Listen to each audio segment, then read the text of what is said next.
C'est par un communiqué que le Premier ministre Benyamin Netanyahou a annoncé ce samedi soir la réception de fournitures médicales pour Israël.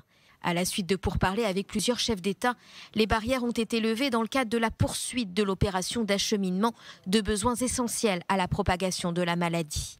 Dans cette livraison, dirigée par le centre de commandement des achats mené par le directeur du Mossad Yossi Cohen, le pays a notamment reçu près de 2,5 millions de pastilles de chloroquine, un remède expérimental contre le virus. Un peu plus tôt dans la semaine, une cargaison de matières premières pour la production de ce médicament est arrivée depuis l'Inde à l'aéroport de Tel Aviv. Ces comprimés utilisés habituellement contre le paludisme sont vantés par certains pays et spécialistes qui appellent à l'administrer largement.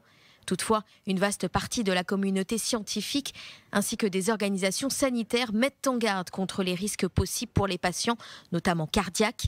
Ils préfèrent attendre une validation scientifique rigoureuse.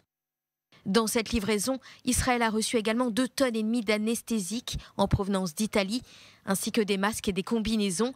Toutefois, les objectifs ne sont pas atteints et le ministère de la Santé le sait.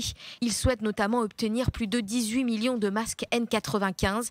Israël en dispose à ce jour d'un peu plus de 10 millions. Concernant le nombre de respirateurs, le pays compte près de 1900 machines disponibles. L'objectif fixé est de 7000 appareils.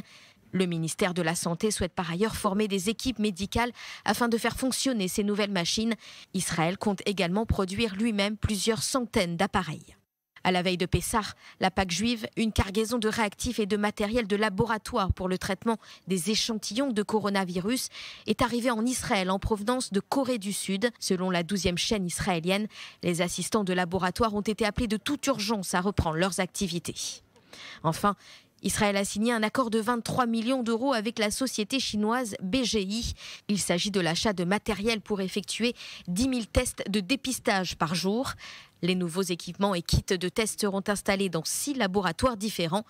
Ces tests sont largement utilisés en Chine et distribués dans plus de 50 autres pays et régions. Les résultats sont disponibles 3 heures après avoir été réalisés sur les patients.